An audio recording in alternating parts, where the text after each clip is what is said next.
Hello बच्चों, welcome to ज्ञान Bharti classes पे। बच्चों आज फिर से एक नए हमारी अर्थव्यवस्था कक्षा 10 भाग 2 का, जिसका हम आप लोग को देखिए यहाँ पर दिया हुआ बिहार बोर्ड का, इसका पहला हम कंप्लीट कर चुके हैं। अर्थव्यवस्था में इसके विकास का इतिहास इसका समाप्त कर चुके हैं। तो आज हम लोग पढ़ेंगे राज्य एवं राष्ट्र की आय। ठीक है, आज हम लोग पढ़ेंगे इकाई 2 राज्य एवं राष्ट्र की आय। ठीक है, चलो चलते हैं। जो 30 से लेकर 47 चैप्टर था इसको कंप्लीट करेंगे। 30 से लेकर 47 यानी 30 और 40 और 17 चैप्टर 17 को पेज हम आज पढ़ेंगे। ठीक है, चलिए इस कंप्लीट पहला चैप्टर कंप्लीट हो गया।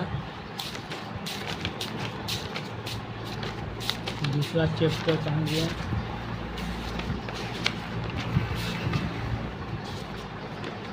देखिए यहाँ से मेरा स्टार्ट होता है दूसरा इकाई 2 राज्य एवं राष्ट्र की आय। ठीक है, इसको अध्याय हम लोग पढ़ेंगे। आय मतलब इनकम। हम सभी देखते हैं कि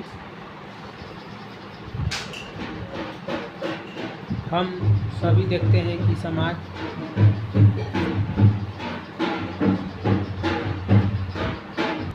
चलिए स्टार्ट करते हैं। बोला गया हम सभी देखते हैं कि समाज का हर व्यक्ति अपने परिश्रम के द्वारा जो अर्जित करता है वह अर्जित संपत्ति उसकी आय मानी जाती है। व्यक्ति को प्राप्त होने वाला आय मौद्रिक रुपये या पैसे के रूप में अथवा वस्तुओं के रूप में भी हो सकता है। अर्जित संपत्ति की मौद्रिक अभिव्यक्ति आय में होती है। लोगों के द्वारा अपने परिश्रम फलस्वरूप जो धन अथवा संपत्ति प्राप्त होती है उसे हम आय के रूप में व्यक्त करते हैं। ठीक है, यहाँ पे आते हैं।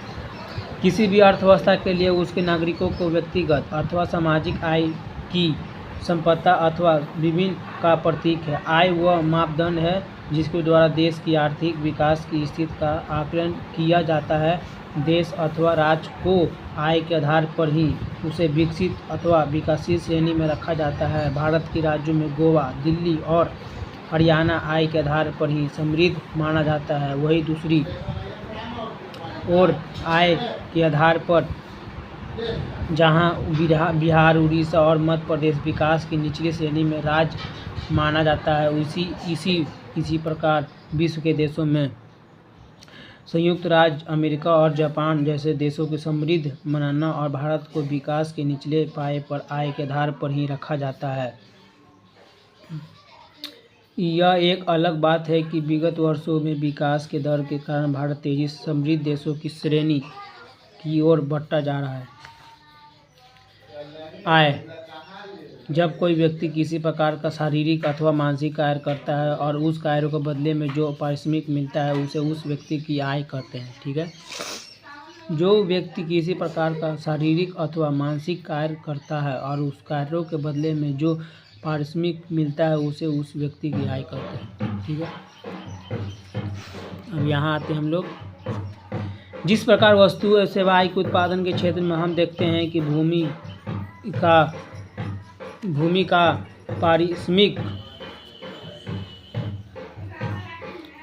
पारिश्रमिक लगान के रूप में, श्रम का पारिश्रमिक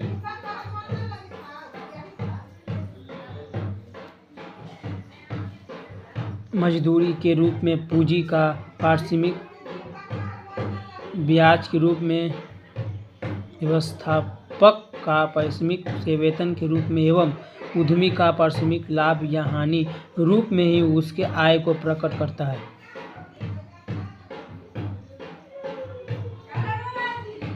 यहाँ देखिए हम लोग बिहार की आय, इनकम ऑफ बिहार।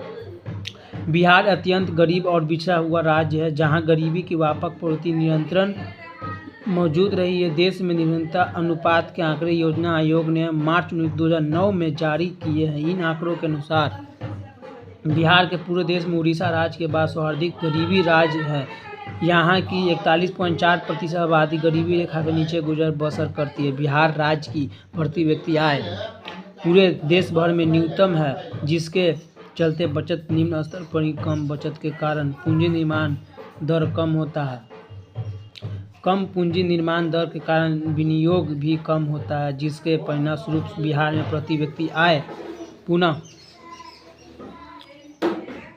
पुनः निम्न स्तर पर कायम रहती है। ठीक इसके विपरीत भारत के विकसित राज्यों जैसे गोवा, दिल्ली आदि में जहां प्रति व्यक्ति आय ऊंचा है, बचत है एवं विनियोग अधिक है तथा पूंजी निर्माण दर ऊंचा है, जिसके परिणामस्वरूप हर वर्ष प्रति व्यक्ति आय में वृद्धि हो जाती है। समानतः हम यह जानते हैं कि गरीबी गरीब को जन्म देती है। इसी कथन को प्रसिद्ध अर्थशास्त्री रेगनर नर्स ने गरीबी के कुचक्र के रूप में व्यक्त किया है, जिसका सार यह है कि गरीब इसलिए गरीब है कि उसमें गरीबी है। गरीबी के कारण उनकी आय कम होती है। अशिक्षा और अज्ञानता के कारण बच्चों को पैदाइश जन्म अधिक होता है, फलतः उनकी अगली पीढ़ी अधिक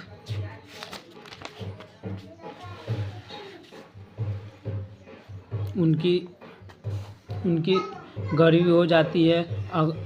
गरीबी का यह कुचक्र अनवरत चलता रहता है। इसका आशय यह है कि गरीबी ही गरीब को जन्म देती है। ठीक है, देखिए उच्चतम प्रति व्यक्ति आय, यहाँ देखिए निम्न प्रति व्यक्ति आय। ठीक है, देखिए उच्चतम प्रति व्यक्ति आय, ऊंची पूंजी निर्माण दर, गोवा राज्य, अधिक बचत, गोवा राज्य क्यों है? कुछ वहाँ मतलब कि समुद्र है, गोवा का समुद्र है, वहाँ चीज़ बहुत महंगा बिकता है।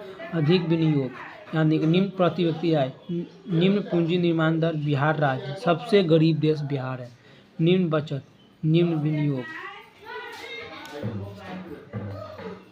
यहाँ देखते हैं भारत के सभी 28 राज्यों एवं 7 भारत में राज्य कितना है? एगो यहाँ देखिए ऑब्जेक्ट यहाँ बन गया, का ऑब्जेक्टिव बना पूछेगा कि भारत में राज्य कितना है? राज्य बोलेगा तो 38, 28 जिला बोलेगा तो 38। का बोले हम बोल रहे हैं कि राज्य बोलेगा तो 28, जिला बोलेगा तो 38, केंद्र शासित प्रदेश बोलेगा तो 7। ठीक है, याद रखिएगा। केंद्र शासित प्रदेश है।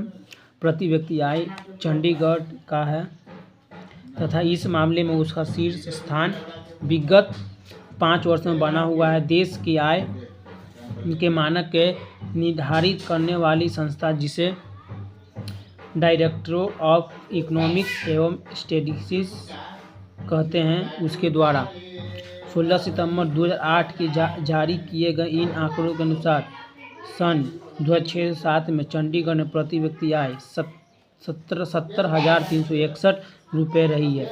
जबकि देश के केवल 28 राज्यों की चर्चा करें तो इनमें सर्वाधिक प्रति व्यक्ति आय वाला राज्य गोवा और दिल्ली का बताया गया है। निदेशालय के ताज़ा आंकड़ों में गोवा में प्रति व्यक्ति आय 54,850 रुपये तथा दिल्ली में यह 50,565 रुपये बताई गई है। और तीसरे स्थान पर इस बार हरियाणा ने पंजाब को पीछे छोड़ दिया है। 2008 से 2009 में बिहार में केंद्रीय सांख्यिकी संगठन CSO के अनुसार 11.03% राष्ट्रीय आय में वृद्धि दर है, जो गुजरात 11.05% के बाद दूसरा है। इस तरह हर बिहार में पिछड़ापन का चोला त्याग कर विकास की ओर उन्मुख है। ठीक है, यहाँ आते हम लोग, यहाँ देखिए बोलोगे राष्ट्रीय आय, नेशनल इनकम। अर्थशास्त्र में राष्ट्रीय आय की धारणा बहुत ही महत्वपूर्ण पहलू है। किसी देश का आर्थिक विकास उसकी राष्ट्रीय आय पर निर्भर करता है तथा आर्थिक प्रगति को मापने का सर्वोत्तम साधन भी राष्ट्रीय आय ही है। जहाँ राष्ट्र की संपूर्ण आय उत्पादन के विभिन्न साधनों के सम्यक प्रयास से होता है। प्रत्येक साधन की भागीदारी उत्पादन की क्रिया में होती है। फलतः उत्पादित की हुई वस्तुओं में प्राप्त आय का सभी साधनों के बीच में वितरित किया जाता है।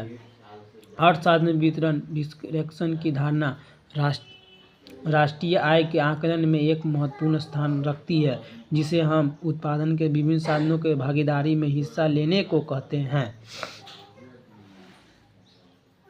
वास्तव में भी उत्पत्ति के विभिन्न साधनों के सहयोग में राष्ट्रीय आय की प्राप्ति होती है और राष्ट्रीय आय को पुनः इन साधनों के बीच वितरित कर दिया जाता है।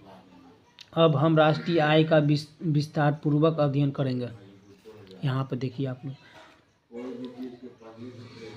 जिस प्रकार व्यक्तियों के समूह से प्रक्षेत्र एरिया का निर्माण होता है, प्रक्षेत्रों के समूह से राज्य एवं राज्यों के समूह से देश का निर्माण होता है, उसी प्रकार श्रम एवं पूंजी का सहयोग एवं उपलब्ध प्राकृतिक संसाधनों के उपयोग से जो भौतिक जिसे मूल्य के रूप में आंका जाता है और औद्योगिक ऐसी सेवाएं जो उद्दिष्ट के रूप में संसाधनों का वृद्धि करता है कि केवल मूल्य को ही राष्ट्रीय आय कहते हैं।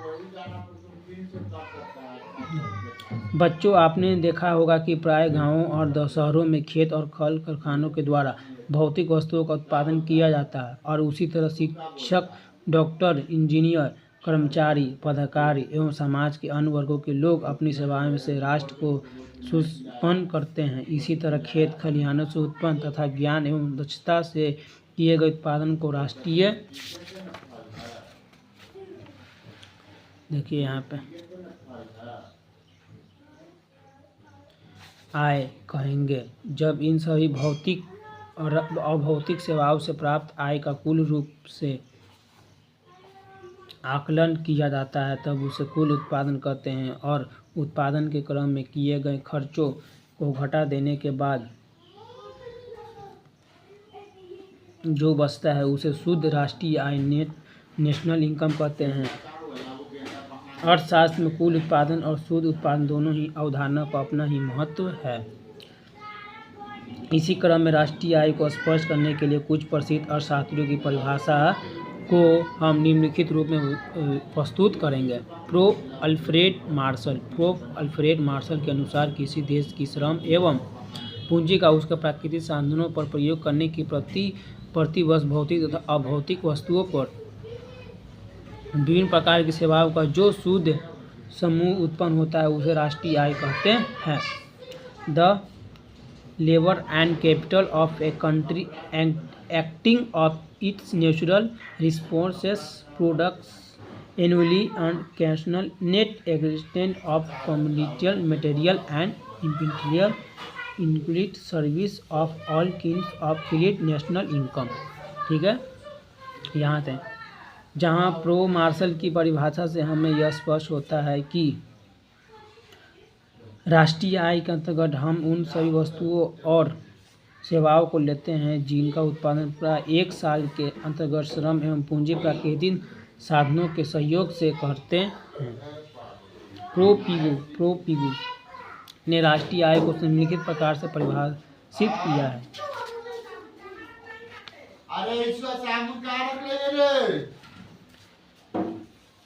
राष्ट्रीय लाभांश किसी समाज के वस्तुनिष्ठ अथवा भौतिक आय का वह भाग जिसमें विदेश से प्राप्त आय भी सम्मिलित होती है और जिसे मुद्रा के रूप में माप हो सकती है। National dividend is the part of the objective income of the community is lending of course income derived from the about which can be the measurement in the money. यहाँ बुरा की एक अन्य प्रसिद्ध अर्थशास्त्री प्रोफेसर ने राष्ट्रीय आय की परिभाषा देते हुए कहा है कि वास्तविक राष्ट्रीय आय वार्षिक शुद्ध उत्पादन का वह भाग जिसका उस वर्ष के अंतर्गत प्रत्यक्ष रूप से उपभोग किया जाता है। दिशा के भयानक आर्थिक मंदी उबारने के नियम केन्स ने राष्ट्रीय आय की धारणा को नए सिरे पर विचार किया है। इनके अनुसार राष्ट्रीय आय को उपभोक्ता वस्तु तथा विनियोग वस्तुओं पर किए गए कुल व्यय के योग के रूप में व्यक्त किया जाता है। ये फॉर्मूले के रूप में C=C+1 राष्ट्रीय आय हो गया, नेशनल इनकम हो गया, उपभोग व्यय ये विनियोग। यहाँ लिखा हुआ आओ जाने। भारत में सांख्यिकी विभाग के अंतर्गत केंद्रीय सांख्यिकी संगठन राष्ट्रीय आय के आकलन के लिए उत्तरदायी है। इस कार्य में राष्ट्रीय प्रतिवेश संगठन केंद्रीय सांख्यिकी संगठन का सहायता करता है।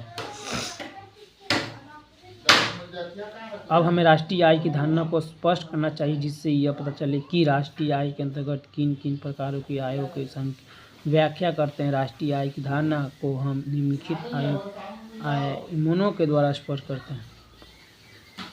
राष्ट्रीय आय की धारणा 1, 2, 3 सकल घरेलू उत्पाद, कुल या सकल राष्ट्रीय उत्पादन, शुद्ध राष्ट्रीय उत्पादन। ठीक है,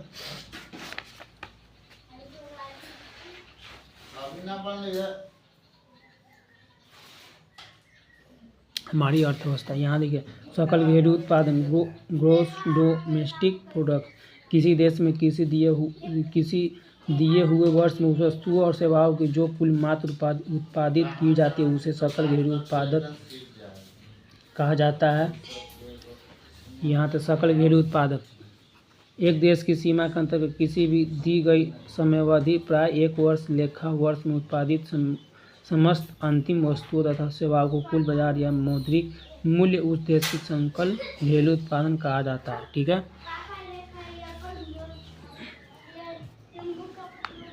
यहाँ कुल या सकल राष्ट्रीय उत्पादन ग्रोस नेशनल प्रोडक्ट, किसी देश में एक साल के अंतर्गत जितनी वस्तुओं तथा सेवाओं का उत्पादन होता है उनके मौद्रिक मूल्य को कुल राष्ट्रीय उत्पादन कहते हैं, GNP। यहाँ ध्यान रखना चाहिए कि कुल राष्ट्रीय उत्पादन तथा सकल घरेलू उत्पादन में अंतर है। कुल राष्ट्रीय उत्पादन का पता लगाने के लिए सकल घरेलू उत्पादन की देशवासियों द्वारा विदेशों में उत्पादित वस्तुओं और सेवा के मूल्य को जोड़ दिया जाता है तथा विदेशियों द्वारा देश की उत्पादित वस्तुओं के मूल्य को हटा दिया जाता है। शुद्ध राष्ट्रीय उत्पादन नेट नेशनल प्रोडक्ट, कुल राष्ट्रीय उत्पादन को प्राप्त करने के लिए हमें कुछ खर्च करना पड़ता है, अतः कुल राष्ट्रीय उत्पादन में से इन खर्चों को घटा देने से जो शेष बचता है वह शुद्ध राष्ट्रीय उत्पादन NNP कहलाता है। उत्पादन के बीच इसी का वितरण किया जाता है। कुल राष्ट्रीय उत्पादन GNP में कच्चे माल की कीमत, पूंजी की घिसावट एवं मरम्मत पर किए गए व्यय को एवं बीमा का व्यय घटा देने से जो बचता है उसे शुद्ध राष्ट्रीय उत्पादन NNP कहते हैं। ठीक है, यानी भारत का राष्ट्रीय ऐतिहासिक परिवेश। स्वतंत्रता प्राप्ति के पूर्व भारत में राष्ट्रीय आय का अनुमान लगाने के लिए कोई विशेष प्रयत्न नहीं किए गए थे। भारत में सबसे पहले सन 1868 ईस्वी में दादा भाई नौरोजी ने राष्ट्रीय आय का अनुमान लगाया था। उन्होंने अपनी पुस्तक में प्रति व्यक्ति वार्षिक आय 20 रुपये बताया। इसके बाद अनेक विद्वानों ने व्यक्तिगत रूप से भारत की राष्ट्रीय आय तथा प्रति व्यक्ति आय का अनुमान लगाया। प्रसिद्ध अर्थशास्त्री डॉक्टर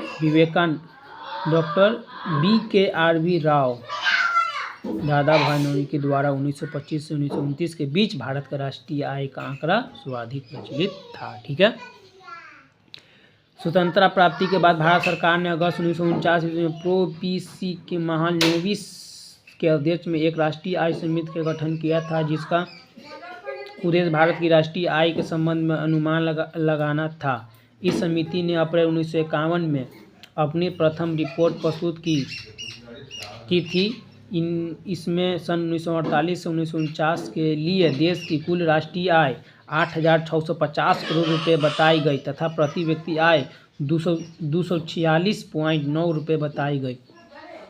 सन 1954 के बाद राष्ट्रीय आय के आंकड़ों को संकलन करने के लिए सरकार ने केंद्रीय सांख्यिकी संगठन की स्थापना की। यह संस्था नियमित रूप से राष्ट्रीय आय के आंकड़े प्रकाशित करती है। राष्ट्रीय आय के सृजन में अर्थव्यवस्था के तीनों क्षेत्र का विशेष योगदान होता है। प्रति व्यक्ति आय, भारत जैसे बड़े देश में जहां जनसंख्या काफ़ी तेजी से बढ़ रही है, यहाँ प्रति व्यक्ति आय कम है।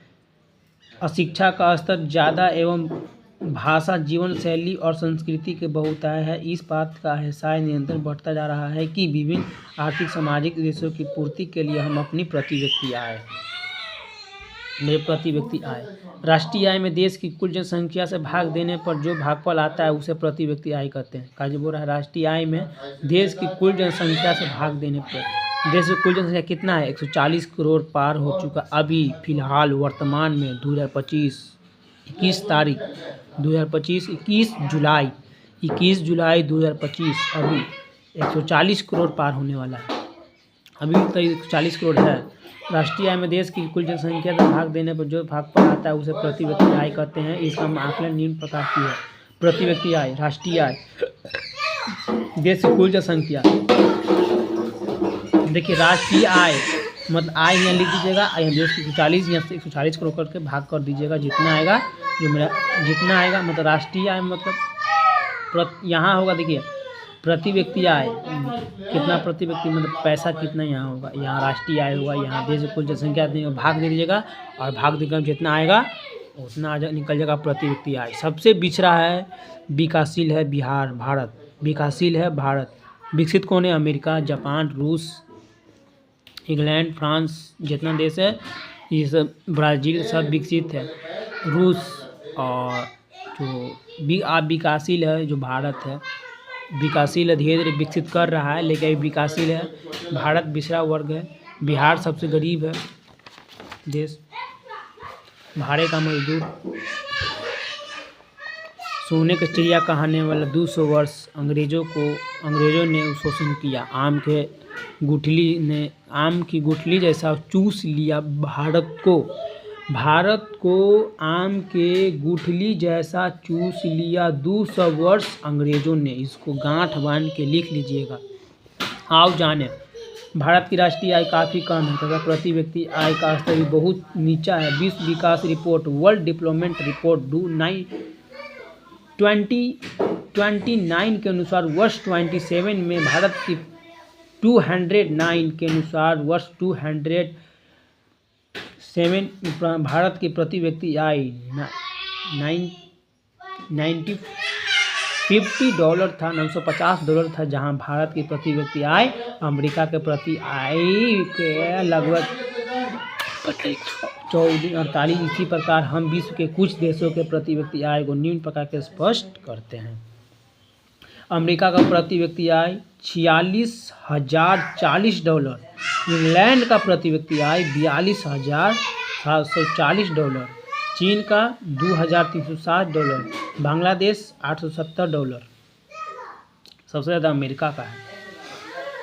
यहाँ आय के वृद्धि करें ऐसा करके कि हम अपने जीवन को खुशहाल बना सकते हैं तथा अपने जीवन स्तर ऊंचा कर सकते हैं। यद्यपि पंचवर्षीय योजनाओं में ग्रामीण अर्थव्यवस्थाओं की कायापलट के लिए अनेक उपाय किए गए, इन जनसंख्या में भारी वृद्धि तथा अन्य वस्तुओं में उस गति में विकास न होने के कारण विगत वर्षों में भूमि का जनसंख्या का भार नियंत्रण बढ़ता गया, जिससे गरीबी और बेरोजगारी की समस्या उत्पन्न हो गई। आज के आधुनिक युग में कृषि क्षेत्र में हुए सुधार, विज्ञान प्रौद्योगिकी एवं अन्य क्षेत्रों में हो रहे गुणात्मक विकास के पश्चात भी लोगों को रोजगार प्राप्त नहीं हो पाता है, जिस कारण स्वभाव यह बेरोजगारी प्रति व्यक्ति आय को कम करके गरीबी को बढ़ावा देती है। ठीक इसी परिप्रेक्ष्य में इस अतिरिक्त श्रम शक्ति के बोझ को कम करके और उसे गैर कृषि क्षेत्र को रोजगार प्रदान करके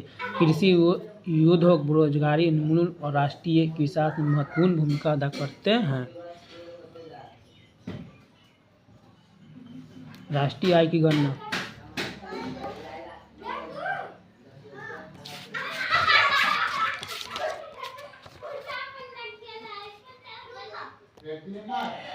यहाँ हम लोग आते हैं राष्ट्रीय आय की गणना।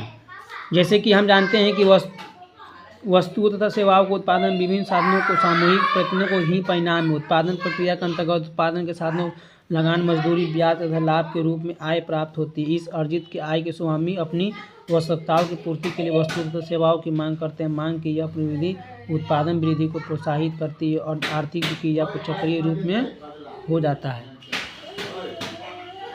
यहाँ आते हैं हम लोग राज्य की राष्ट्रीय आय। इस कथन को निम्न चित्र को द्वारा स्पष्ट किया जाता है। उत्पादन आय सीधे व्यस्त उत्पादन प्रेरणा, उत्पादन प्रोडक्शन, व्यय आय। राष्ट्रीय आय की गणना, उत्पादन आय व्यय, उत्पादन में मूल्य, आय की वृद्धि, आय व्यय की वृद्धि, जोड़ विधि। राष्ट्रीय आय की गणना अनेक प्रकार की जाती है। चूँकि राष्ट्र की व्यक्तियों की आय उत्पादन के माध्यम से अथवा मौद्रिक आय के माध्यम से प्राप्त होता है, इसलिए इसकी गणना जब उत्पादन के योग के द्वारा किया जाता है तो उसे उत्पादन गणना विधि कहते हैं। जब राष्ट्र की व्यक्तियों की आय के आधार पर राष्ट्रीय आय की गणना की जाती है उसे गणना विधि की आय गणना विधि कहा जाता है। प्राप्त की गई आय व्यक्ति अपने भोग के लिए व्यक्ति भी करता है।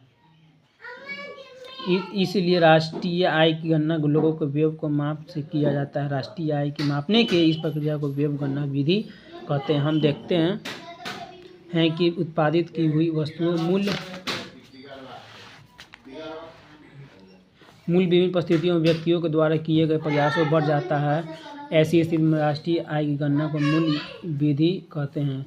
अंत में व्यवसायिक संरचना के आधार पर राष्ट्रीय आय की गणना की जाती है। व्यवसाय आधार पर की गई गणना को व्यवसायिक गणना विधि कहते हैं। यद्यपि राष्ट्रीय आय की गणना उपयोग 5 तरीकों से होती है, फिर भी आर्थिक दृष्टिकोण से अर्थशास्त्र में उत्पादन गणना विधि द्वारा आय गणना विधि सहज, वैज्ञानिक और व्यवहारिक तरीका है जिसके आधार पर राष्ट्रीय आय की गणना की जाती है।